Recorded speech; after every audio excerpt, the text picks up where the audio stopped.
Welcome to the प्रशंसा English classes. तो हम आज आप लोगों के लिए 11th का चैप्टर रिमूवल ऑफ टू की सेकेंड क्लास लेके आए हैं।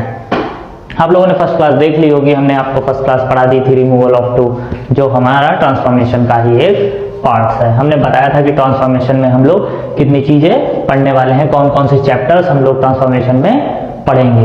आप लोगों ने फर्स्ट क्लास देख ली होगी, अगर नहीं देखी है तो आप जरूर देखें उस क्लास को और हमारे चैनल को सब्सक्राइब कर लें, लाइक करें एंड शेयर करें। हम आपको 1 बाय 1 सारे चैप्टर करा देंगे, हर किसी की प्रैक्टिस भी कराएंगे। एक चैप्टर कंप्लीट होते ही हम आपके लिए प्रैक्टिस क्लास लेकर आने वाले हैं। तो आज आप लोग देखें कि हम दूसरी क्लास उसकी स्टार्ट करने वाले हैं, रिमूवल ऑफ टू की। फर्स्ट क्लास में हमने सिर्फ 2 रूल डिस्कस किए थे, दोनों रूल्स मैंने बता दिए थे, उसका कैसे उसको रिमूव करेंगे, क्या क्या चीजें हैं उसमें, सारी चीजें हमने आपको बताई थी। उम्मीद है कि आप लोगों के समझ में भी आई होगी अगर आप लोगों ने ध्यान से उसे पढ़ा होगा। अगर आप लोगों ने नहीं देखा है, ये दूसरी क्लास आप देख रहे हैं, नए हैं चैनल पे, तो चैनल जरूर सब्सक्राइब कर लें और पहली क्लास को देखकर ही दूसरी क्लास देखें, तो आपको ज्यादा अच्छे से चीजें क्लियर होंगी।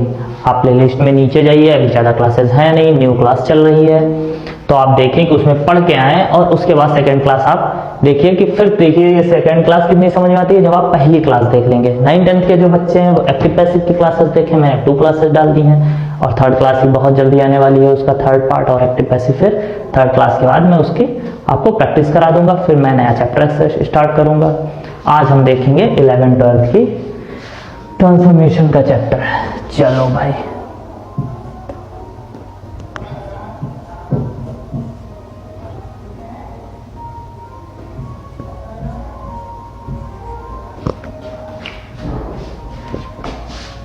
Class 11th and 12th। कौन सा चैप्टर है हमारा? Removal of T2।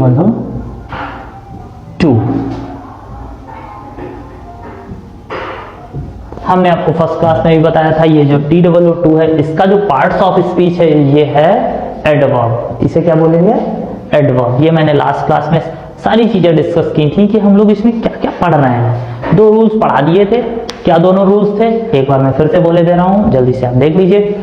मैंने बताया था कि अगर सेंटेंस का सब्जेक्ट लिविंग थिंग होगा मतलब सजीव होगा, T2 प्लस एडजेक्टिव दिया गया होगा एंड इन्फिनिटिव वर्ब दी गई होगी। इन्फिनिटिव वर्ब क्या होती है? 2 प्लस मेन वर्ब की फर्स्ट फॉर्म इन्फिनिटिव वर्ब होती है। अगर ये तीनों कंडीशन किसी भी सेंटेंस में फॉलो कर रही है तो मैंने उसको बनाने का स्ट्रक्चर आपको बताया था और मैंने उसके एग्जांपल्स भी आपको दिए थे।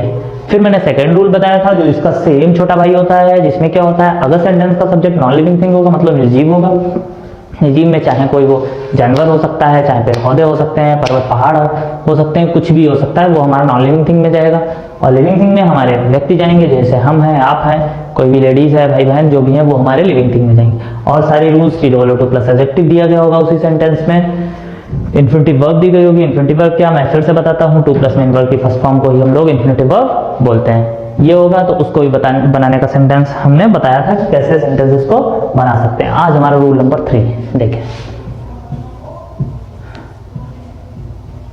रूल नंबर 3 डालें और नोट करते चलें साथ साथ। अगर आप नोट नहीं कर रहे हैं तो फिर आप 100% भूल जाएंगे। जैसे आप नोट करके पढ़ते हैं तो 100% आप सीखते हैं, और बिना नोट के सिर्फ आप क्लास को देखते हैं तो 100% भूल जाएंगे, चाहे कैसा भी हो। अगर आपको नहीं आता है, क्या है आप देखो, इसमें लिखो, यदि सेंटेंस का सब्जेक्ट इट होगा, क्या होगा? इट होगा। यदि सेंटेंस का सब्जेक्ट ऐसा होगा, इट होगा, तो दैट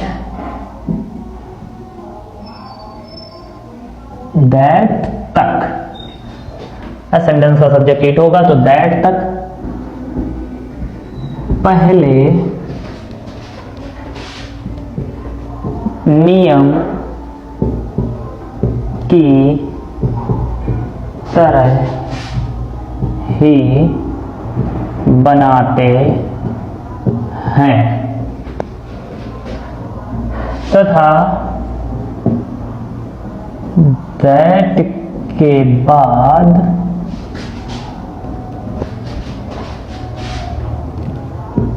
सब्जेक्ट वी या वन का यूज करते हैं। रूल क्या है? अगर सेंटेंस का सब्जेक्ट इट होगा, क्या होगा? इट होगा। सेंटेंस का सब्जेक्ट मान लो इट से सेंटेंस की स्टार्टिंग हो गई तो दैट तक तो जो अभी तक हम लोग रूल सीख के हैं बस वैसे ही बनाएंगे, वही सारी कंडीशन होंगी, इन्फिनिटिव वर्ब दी गई होगी, TOO2 प्लस एडजेक्टिव भी दिया गया होगा, लेकिन बस सब्जेक्ट जो होगा दैट के बाद जो क्लॉज दूसरी जुड़ेगी उसमें या तो सेंटेंस में सब्जेक्ट के रूप में मेरा वी आने वाला है या वन आने वाला है। देखो एग्जाम्पल देंगे तो ज्यादा अच्छे से क्लियर हो जाएगा। एग्जाम्पल नंबर 1 क्या कहता है? जैसे मैंने कहा it is too cold to go out. ये सेंटेंस है, मैंने कहा आप इसको रिमूव टू कर दो, इसी का आप निगेटिव कर दो, इसी को आप कॉम्प्लेक्स कर दो। एक क्वेश्चन से 3 क्वेश्चन सीख रहे हैं, एक क्वेश्चन से 3 क्वेश्चन या 3 टाइप अलग अलग है। ये क्या है? 3 क्वेश्चन भी है, 3 टाइप भी है। निगेटिव को अलग पढ़ने वाले हैं हम लोग, कॉम्प्लेक्स को अलग पढ़ने वाले हैं, सिंथेसिस में पढ़ेंगे, और रिमूव टू तो हम लोग पढ़ रहे हैं। देखो कैसे दैट तक, इसका मैंने क्या बताया था, देख लो। इट से स्टार्टिंग है, सही है, यही रूल है। TOO2 प्लस एडजेक्टिव है, ठीक सही है। TOO2 प्लस मेन वर्ब की फर्स्ट फॉर्म वो इन्फिनिटिव वर्ब है, ठीक है। सारी जितनी चीजें इस रूल में होनी चाहिए सभी हैं। देखो तो कैसे बनने वाला है? इट इज, जहां TOO2 वहां लगा दो, सो फिर जो भी एडजेक्टिव एडवर्ब है, कोल्ड, आप लिखते हैं दैट। बस यही तो रूल लिखा है कि इट होगा तो दैट तक पहले नियम की तरह बनाते हैं। दैट तक बन गया। दैट के बाद जो सब्जेक्ट होगा वो या भी होगा या वन होगा। तो यहां पे जो मन करे, चाहो वी रखो और चाहो वन रखो। अब मैंने बताया था कि यहां जब सब्जेक्ट चाहिए तो उसके लिए हमें एक हेल्पिंग वर्ब भी चाहिए। अगर इज है तो लगा दो कैन, वॉज वर हो तो लगा देना कुड, ऊपर नॉट नहीं है तो नीचे नॉट लगाना पड़ेगा। वी कैन नॉट, बस गो आउट। ये आपका बन गया क्या? Removal of too. क्या बन गया? रिमूवल ऑफ टू बन गया। यही आपका क्या है? निगेटिव। यही आपका क्या है? कॉम्प्लेक्स। इसी का और करके दूसरा देख लो। दूसरा क्या है? जैसे मैंने कहा it is so cold that, we की जगह no one can not go, ये बन के रहा। अब देखते हैं हम लोग इसका सेकंड एग्जांपल। सेकंड एग्जांपल क्या है? सेम इसका ही देख रहे हैं। देखो दूसरा भैया इट इज ना रख के अब मैं रखने वाला हूं it was too hot to go. Same, बिल्कुल सेम। इसको भी क्या करना है? Removal of too. इसी को आपको क्या करना है? निगेटिव। और इसी को आपको क्या करना है? कॉम्प्लेक्स। बस वही रूल। कैसे बनने वाला है? इट वॉज, TOO2 है तो सो हॉट, फिर दैट कंजंक्शन के रूप में दैट आने वाला है जो इन दोनों सेंटेंसेस को आपस में जोड़ देगी। अब वी यहां रख दिया, वन रख दिया। अब चाहो तो कुछ भी यहां रख दो, यहां वी वन जो मन करे रखना। अब कैन लगाएं या कुड? बच्चा हर बार कैन चलता है, प्रेजेंट में सेंटेंस ज्यादा मिलता है तो कैन ही धड़ाधड़ लगाते चलता है, धड़ाधड़ हर जगह। दाढ़ से उठाया हमारा दाढ़, और टीचर ने किया दाढ़। गलत। यहां वॉज है तो कैन नहीं लगाना, क्या लगाना, कुड।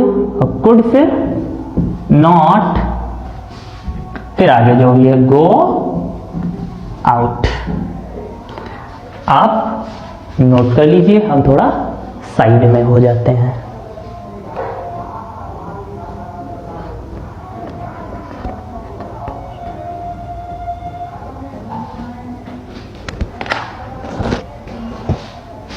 ठीक, आप लोगों ने नोट कर लिया होगा।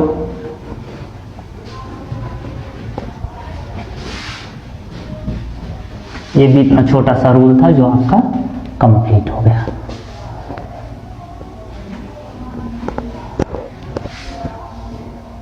रूल 3 हो गया। अब रूल नंबर 4। रूल नंबर 4 क्या कहता है, अब देखो रूल नंबर 4 भैया ध्यान से देखना और नोट करते चलना साथ साथ। मैंने कहा अगर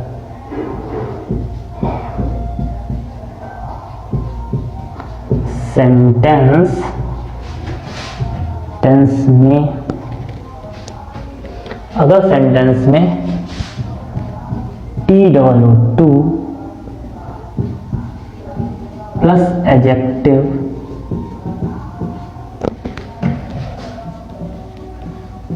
दिया गया हो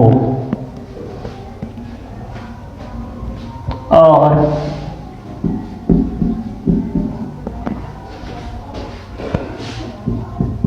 इंफिनिटिव वर्ब, अरे मार्कर तो पार कर चल जा भैया, मार्कर देखें ये अच्छे से चल रहा है। हाँ,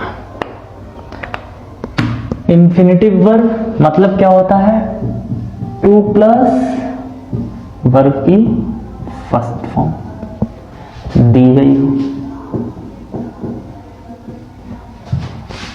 और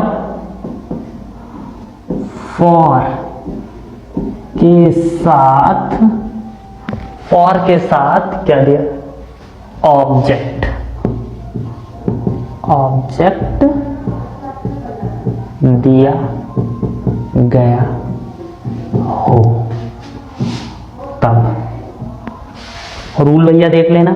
अब ना लिविंग थिंग से मतलब है, ना ही हमें नॉन लिविंग थिंग से मतलब है और ना ही हमें इट से मतलब है। ये रूल आ गया हमारा 4। क्या है, अगर सेंटेंस में TOO प्लस एडजेक्टिव दिया गया हो और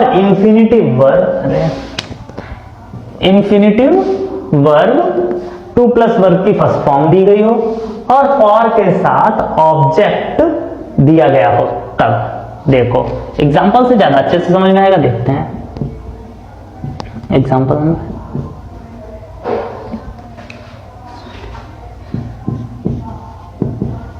This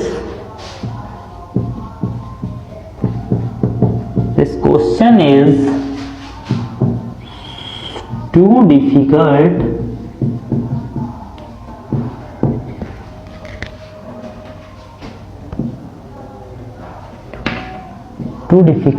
for me to understand।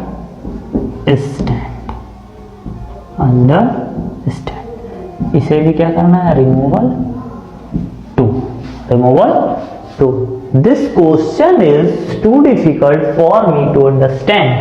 देखो क्या था, TOO प्लस एडजेक्टिव ये लिखा, infinitive verb 2 plus main verb के फर्स्ट, फॉर के साथ ऑब्जेक्ट ये लिखा। बस सारे रूल्स फॉलो हो रहे हैं। सब्जेक्ट से हमें कोई मतलब अब नहीं है, चाहे वो इट हो, लिविंग थिंग हो, नॉन लिविंग थिंग हो, हमें कोई मतलब नहीं। बस क्या है, अब हमें क्वेश्चंस को समझना है। देखो बनेगा कैसे, मैंने कहा दिस क्वेश्चन इज TOO आए तो सो डिफिकल्ट।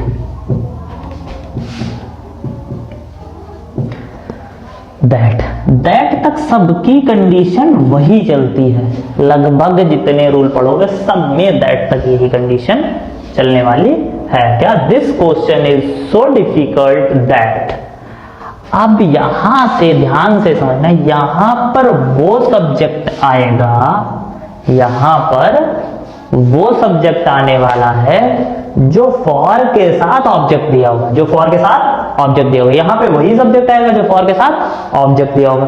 जैसे मी तो ऑब्जेक्ट होता है और मी का सब्जेक्ट होता है आई। मी ऑब्जेक्ट है और मी का सब्जेक्ट क्या है, आई। तो हम दैट के बाद क्या लिखने वाले हैं, आई। पता चला भैया आई कहां से आया। यहां पे कभी हिम मिल जाए तो हिम का ऑब्जेक्ट सब्जेक्ट क्या निकल के आएगा, ही। कभी यहाँ पे हर मिल जाए तो हर का सब्जेक्ट आप लोग क्या लिखने वाले हैं, शी। ऐसे ही जब आपको मी मिल गया तो मी का सब्जेक्ट क्या लिखने वाले हो, आई। बस समझ में आया, आई। अब इज है आई कैन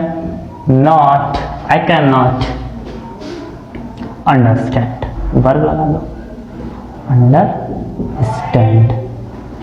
ये बच्चे यहां तक सब बना लेते हैं, इतना जब पढ़ लेता है जो बच्चा वो बना लेता है। This question is so difficult that I can not understand. इतना तो आप भी बना लेंगे जितना मैंने आपको पढ़ाया है, इतना आप भी बना लेंगे। कोई भी बच्चा इतना बना लेता है। ये फंसता इसके आगे है जाके बच्चा, इसके आगे कहां पे फंसता है, क्वेश्चन यहीं पे छोड़ देता है और एग्जामिनर होता है वो काट देता है क्योंकि क्वेश्चन गलत होता है। यहां पे आपको इट जो है वो अपने पास से लगाना पड़ेगा। हमने आपको फर्स्ट क्लास में भी बताया था इस इट की कंडीशन, और फिर बताई क्यों इट लगाना पड़ता है। सेंटेंस का जो मीनिंग है वो कंप्लीट हो जाता है इससे, इट से। सेंटेंस का मीनिंग पूरा करने के लिए हमें इट का यूज करना पड़ता है कभी कभी। This question is so difficult that I can not understand it. देखिए यह क्वेश्चन इतना कठिन है कि इससे मैं नहीं, इससे किससे, क्वेश्चन से, तभी ये इट गया। समझे? आप नोट कर लीजिए, ये 1 मिनट है आपके पास, ठीक नोट कर लिया होगा। अब आप इसका सेकंड एग्जांपल भी देख लीजिए, क्या है। हाँ,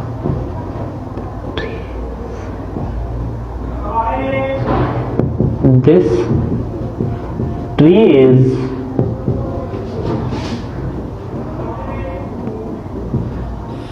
too high for me to climb। इसका भी आपको रिमूव टू, वो हर बार नहीं लिखूंगा, यही निगेटिव है, यही कॉम्प्लेक्स है, यही रिमूव टू है। क्या बनने वाला है, this tree is so high that I. पता चला आई कहां से आया, देखा भैया, यही तो जादू है। ये क्या है, यही जादू है। ये आई आता है कहां से, फॉर के बाद लिखा है नहीं, आई आ जाता। बच्चा क्या करता है, बता दूं बच्चा क्या करता है, बच्चा उठाता है ट्री। अच्छा, नॉन लिविंग थिंग, इट नहीं लगाया। अच्छा, सर ने बताया था नॉन लिविंग थिंग के साथ वी, वन, एनी पर्सन, कुछ भी रख सकते हैं। ये anyone, sorry, no one, no person, nobody, कुछ भी रख सकते हैं। ऐसा तो सर बता चुके हैं। वो यहां उठाता है और धाड़ से मारता है और एग्जामिनर ऐसा करता है, धड़ धड़। क्वेश्चन आपका गलत, क्योंकि आपने क्वेश्चन पूरा पढ़ा ही नहीं। तब क्या, आपने क्वेश्चन में कहां देखा कि फॉर के बाद ऑब्जेक्ट दिया है, और जब फॉर के बाद ऑब्जेक्ट दिया जाता है उसी का सब्जेक्टिव केस निकल के आगे आता है। कहां पे, दैट के बाद जो सब्जेक्ट यूज होता है इज है। तो that I can not climb, और फिर मैंने क्या बोला, मारा धड़ हो गया खत्म। ये आप अब नोट कर लीजिए, आपका सेकेंड रूल भी कंप्लीट हुआ।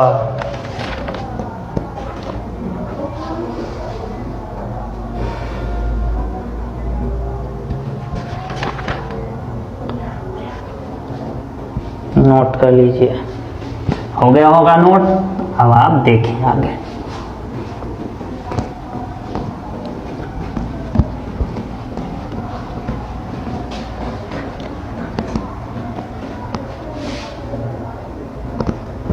रूल 5, कौन सा रूल, रूल नंबर 5 लिखो। अगर सेंटेंस पैसिव वॉइस में हो तो उसका आंसर भी पैसिव वॉइस में होगा।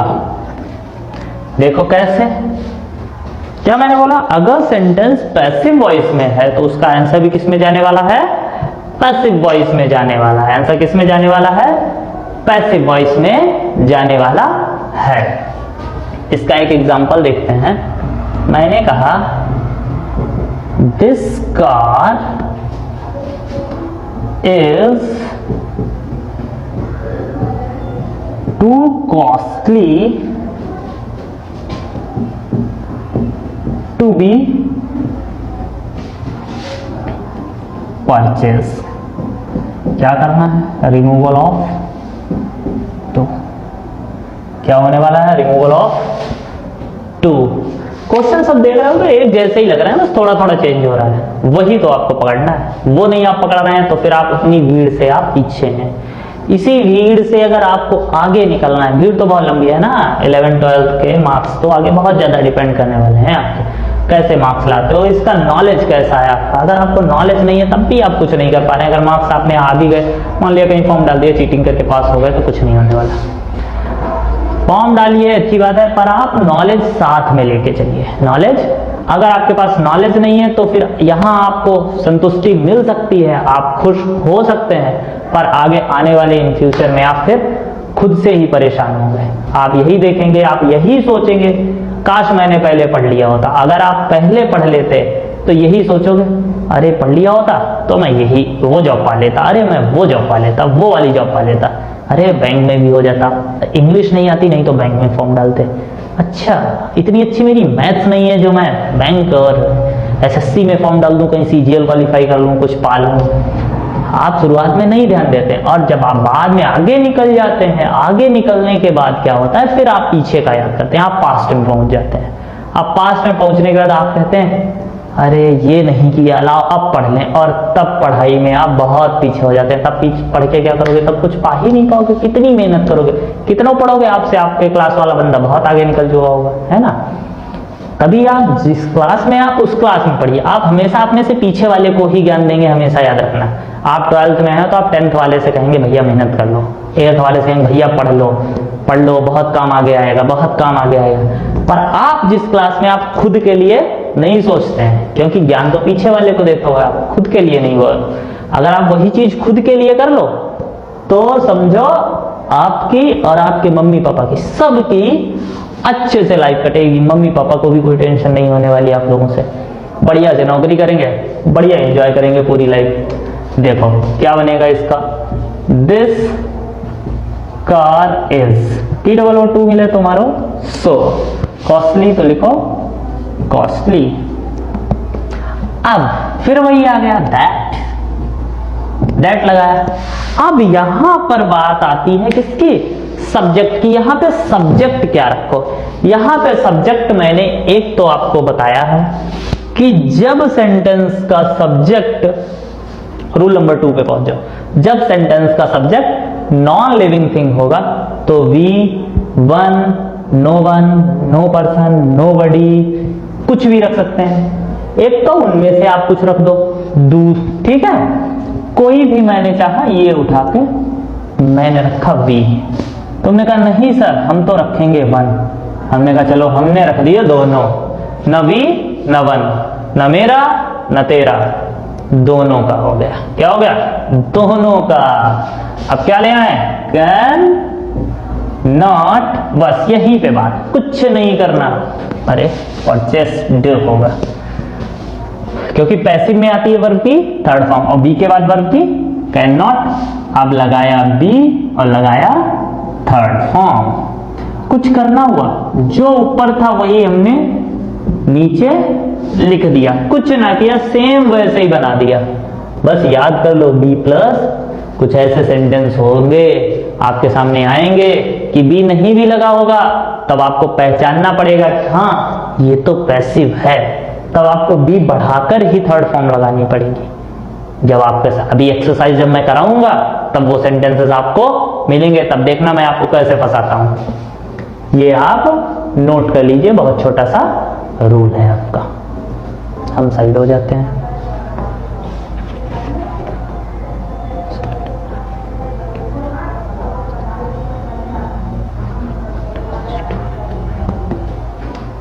नोट हो गया?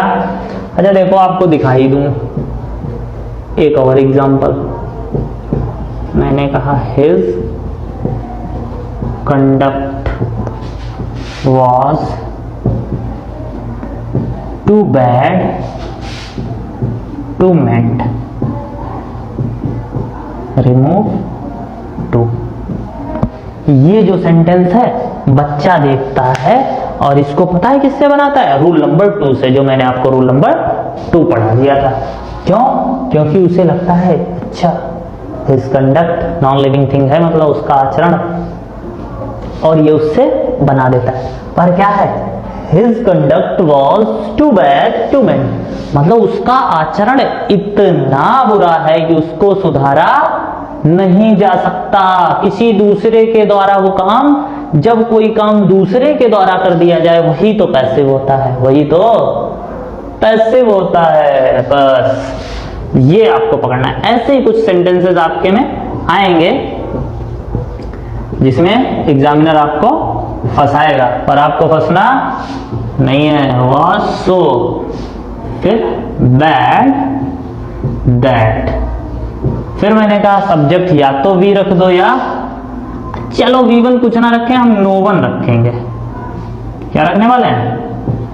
बस फिर मैंने कहा वॉज है तो लगाना है क्या? कैन मत लगा देना, फिर ऐसे लिख दोगे नॉट, और एग्जामिनर आपको ऐसे काट देगा। अरे आप तो कहेंगे अरे प्रसून सर ने तो कहा था नॉट लगता है जब ऊपर नॉट ना हो तो नीचे नॉट लगता है, ऐसा तो सर पढ़ा रहे हैं हमको।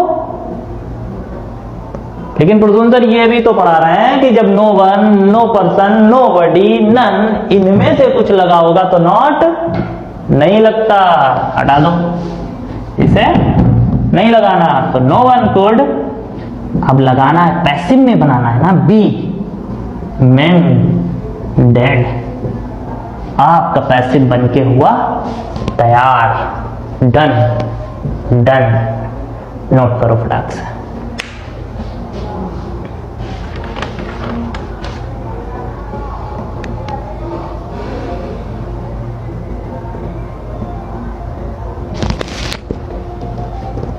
नोट हो गया होगा?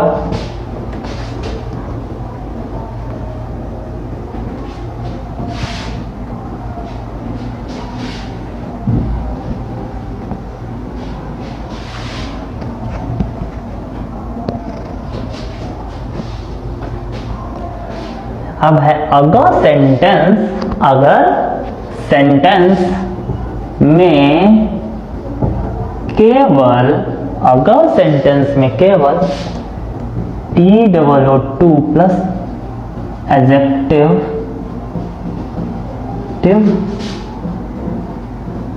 दिया गया हो तो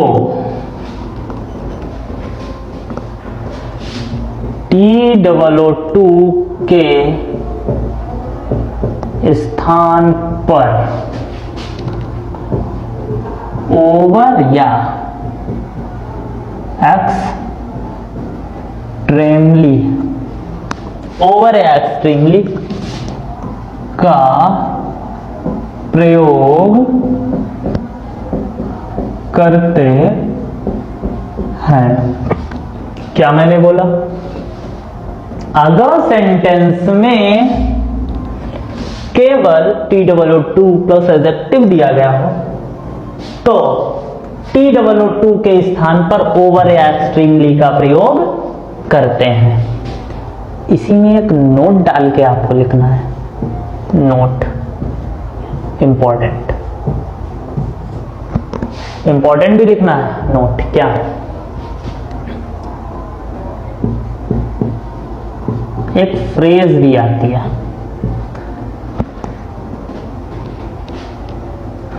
एक फ्रेज क्या यहाँ पे लिखो, अगर phrase beyond the proper limit का प्रयोग करना है तो इसका प्रयोग एडजेक्टिव के बाद में होता है। इसका प्रयोग एडजेक्टिव के बाद में होता है। देखो भाई कैसे, अब एग्जाम्पल सब ऐसे कैसे जैसे सब मिलता है एग्जाम्पल में। देखो, the weather is too hot, removal of too, the weather is too hot. अब देखो सेंटेंस में TOO2 प्लस एडजेक्टिव, बस दो ही चीजें जब दी गई हैं, जब TOO2 प्लस एडजेक्टिव यही एक बात दी गई, दूसरी कोई बात नहीं दी गई, तब फिर क्या करते हैं, सेंटेंस को मैंने क्या बताया कैसे बनाना, द वेदर इज, TOO2 की जगह पे सो लगा देते हैं बच्चे, पर हमारा धड़ धड़ कर दिया जाएगा, लगाना ही नहीं है, क्योंकि अब ये रूल बदल गया। ये मत कहना TOO2 की जगह पे सो आता है, सो आता है पर इस सेंटेंस में नहीं आता। इस सेंटेंस में मैंने क्या लिखा, TOO2 के स्थान पर ओवर या एक्सट्रीमली का प्रयोग करते हैं, तो क्या लगाया, ओवर हॉट। बस आपका सेंटेंस बनके तैयार हो गया। इसी का और करके दूसरा देखो क्या है, द वेदर इज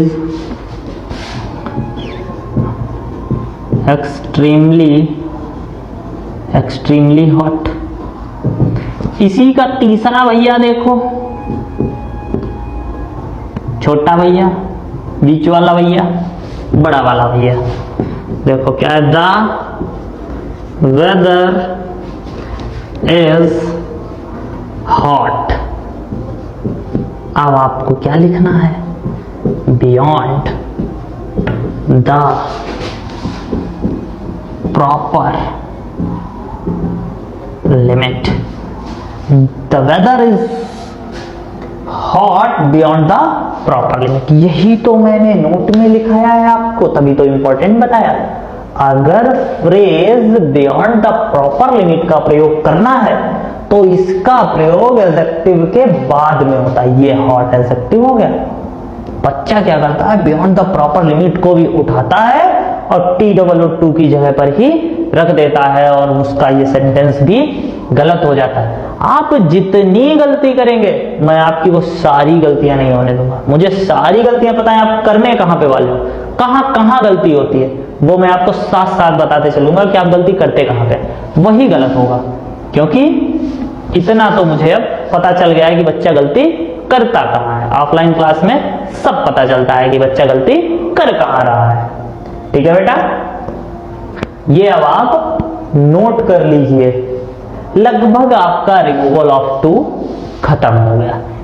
एक रूल और है, वो भी मैं आपको बताऊंगा, आप इतना पहले नोट कर लीजिए। हम साइड हो गए।